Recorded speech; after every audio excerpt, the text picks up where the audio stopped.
That skeleton's human, or at least, Tiffany began. Well, to clarify, it is something extremely similar to a human skeleton. If I'd found this at a paleontological dig, I'd claim it to be a branch of the hominids. So you're saying it's some sort of surviving human cousin? I asked, still confused. No, she responded. On the contrary, it is my belief, dear Paris, that this fossil is a future evolution of humankind. I have found various structures that only occur in our own species, and unless this is some bizarre coincidence, I am inclined to believe that we are dealing with some sort of anachronism. Right, I murmured, half understanding Tiffany's brief explanation. What do you suppose we do about it? Ship it back to the Institute. I'm sure we've got more qualified scientists able to inspect this most precious material. I agree, murmured a voice. It was Kieran Gray, and he'd found something, an odd straw doll, in his hands. However, this was not the familiar doll of Marie Childress. Rather, it was more of a maid of a certain caretaker. I found this over in the edge of the property. It was right next to a skeleton. Would I be wrong to assume that the skeleton happens to look exactly like the child's? Tiffany questioned. No, it's further developed, and the only major difference is that the bones have taken on some sort of a clear, translucent form. Amazing! Have them sent here, and then make preparations to send them to the Institute. As for me, I have a report to fill out. And content, I left the room. I found myself wandering among the hallways, listening to the ambient sounds of the mansion, and it was far too late when I realised I'd been following the familiar sound of cats screaming in the night. But I was lucky. There was no evil curse set to destroy my soul, at least not today. But this was the turning point. Nothing would be the same since that night. Because, as I listened to the cats purr and growl, I found the noise emanating from behind a wall, which muffled the screams.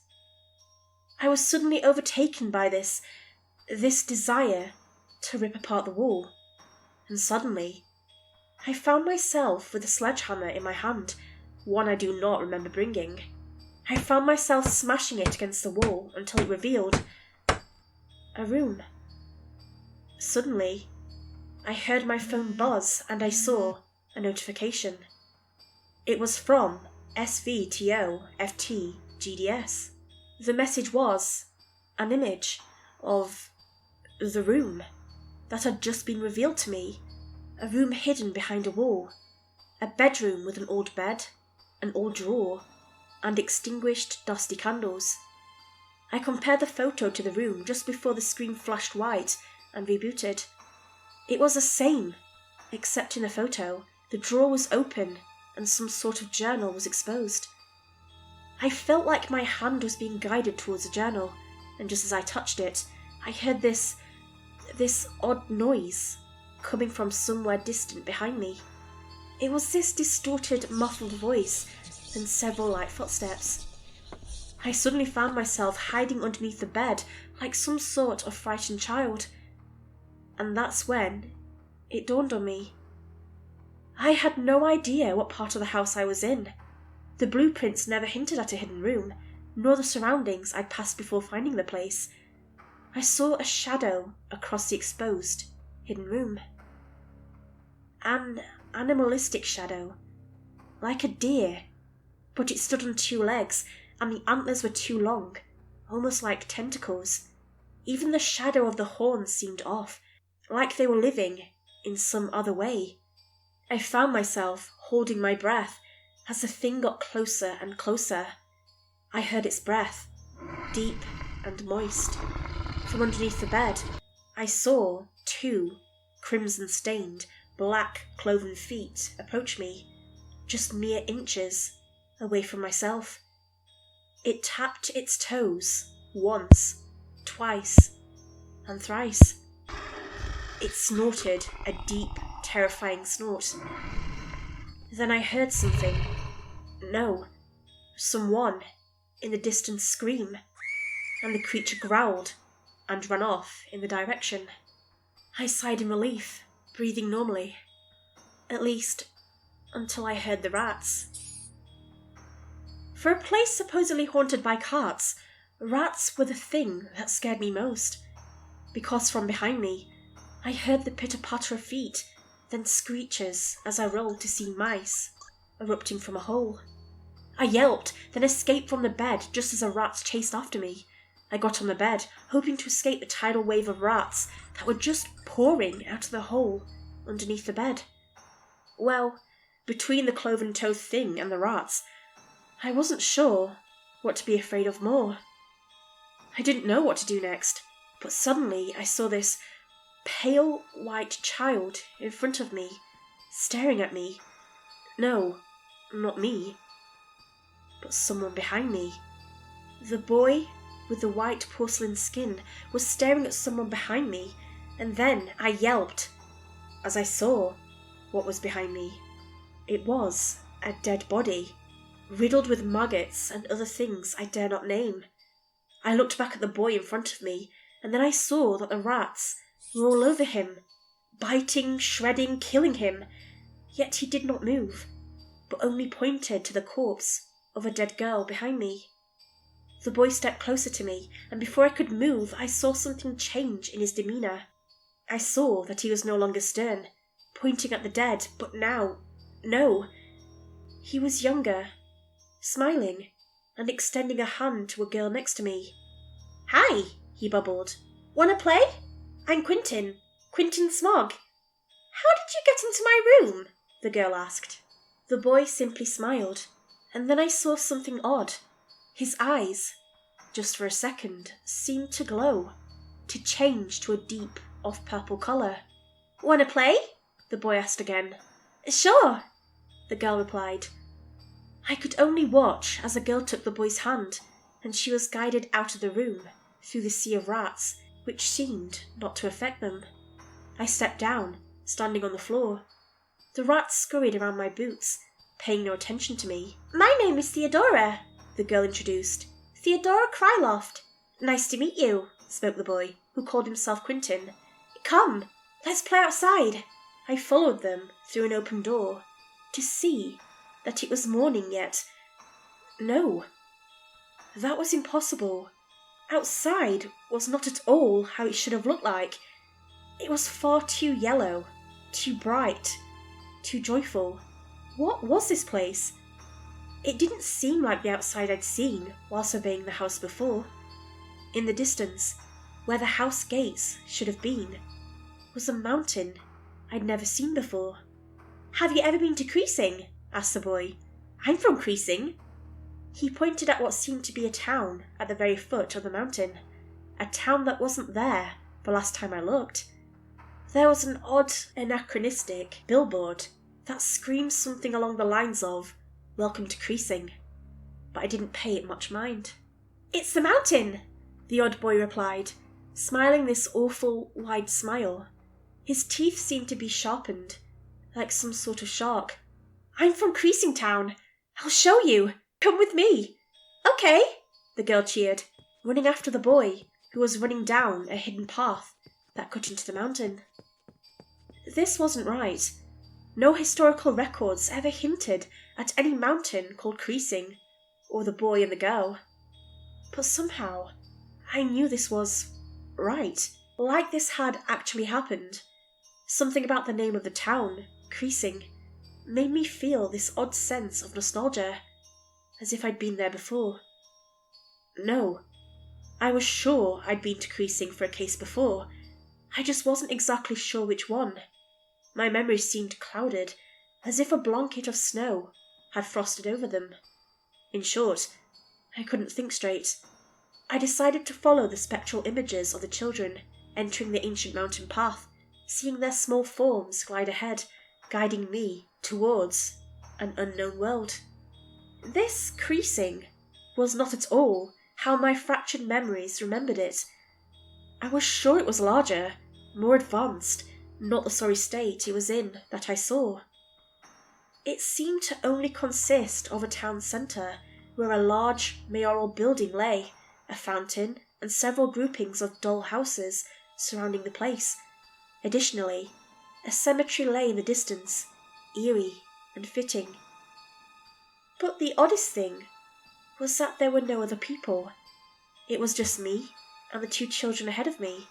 I paused to look through windows, to search for any signs of life, yet there were none.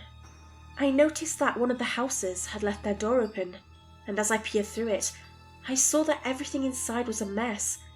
It was as if whoever was living inside simply decided to drop everything and run. I looked back at the children. They were playing some sort of game with a ball.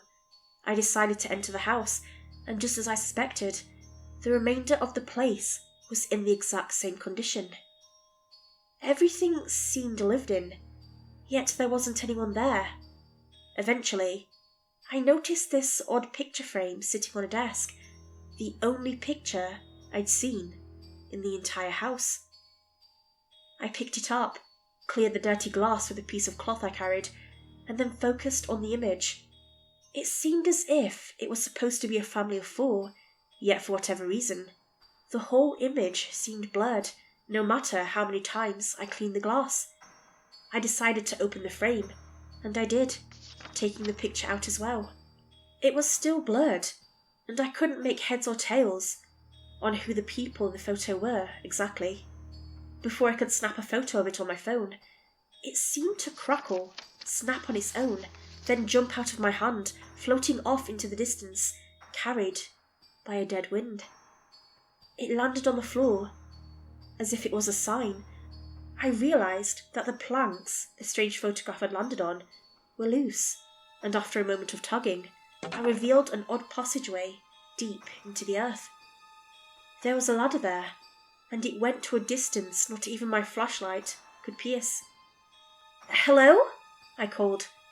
Only my echo returned from the void beneath, a grim, cold voice mirroring mine. I looked back outside. The children kept playing.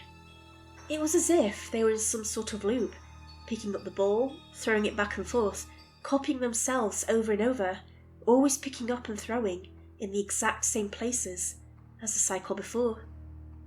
I decided to continue exploring and lifted myself onto the ladder, slowly climbing down, deep into the earth. The passage seemed to go on, never ending, until at last I arrived in some sort of tunnel system. From the corridor I was now in, I could see forks in the road, daring me to get lost and explore the labyrinth of stone. I shined my flashlight around. Odd statues lined the walls. They were ancient, yet covered in this lifelike fur. No, not fur, but hair. Black, living hair that seemed to pulse, waving and retracting as the light shined upon it. And the statue itself was bizarre. A humanoid figure with no head, arms crossed, and legs squatted. I shone my flashlight at a particular tunnel. Instead of bizarre statues lining the walls, it was lined instead by skulls. Hundreds of thousands of pitch-black skulls decorated the walls and ceiling of the tunnel. After closer inspection, I noticed an odd detail. While most of the pitch-black skulls seemed completely human, others were far larger, and their skulls were elongated into a cone. Those had larger eye sockets too, and a mouth full of dagger-sharp teeth. They were slightly translucent, and I could shine my light through it, only to see that a wall of skulls lay behind it. Whatever this place was, it was some sort of graveyard. The real question that was on my mind, however, was, who built this place, and why? The statues resembled nothing I'd seen before, and I was sure the elongated skulls were exactly the same type as the one we'd found earlier. These ones all seemed further developed, as if it was the true nature of the skulls. I looked at the paths lined with statues, then the skulls. I opted to travel the path lined with skulls. It seemed the strangest, and I was sure I saw something in the distance when I shined my light through the path earlier. I heard a sickening crunch behind me, and reflexively I turned myself, shining my flashlight behind me. Except now, there was nothing behind me. Instead of the passageway was now a wall of skulls, real and solid as the rest of the dreamlike catacomb. Behind me, I heard voices. 2, in fact. The children from earlier. Their voices were coming from further in the tunnel, and I, with no other choice, followed them. Their voices carried through the dead air of the tunnels, echoing and guiding me towards them. Slowly but surely, I navigated the maze of bones, until at last, I suddenly found myself face to face with none other than a massive white door, littered with the scratches of cats. From what I could tell, the children's voices came from beyond the white door, and so I stood, mesmerized, trying to make sense of the situation. I decided to sit down against a boulder to rest when I felt something pass by my legs. It was a cat, a milky white one. How didn't I see it coming? More importantly, however, was the fact that 3 other cats, all similar in shape and colour, appeared, all heading towards the door, then beginning to paw and mew at it. Behind me, I heard yet another sickening crunch, and then found myself trapped yet again, the path behind me having collapsed, leaving behind nothing but a blockade of skulls and bones. The only path that seemed available was the white door. I stood there, mesmerized, and I felt that my entire life's purpose had led up to this, and that I was destined to open the white door to see what world lay beyond it. It was as if another me, a different me, took control, and I found no other purpose than to step up and reveal the purpose of the white door to the universe. And so, I stepped up, took the handle, and opened it.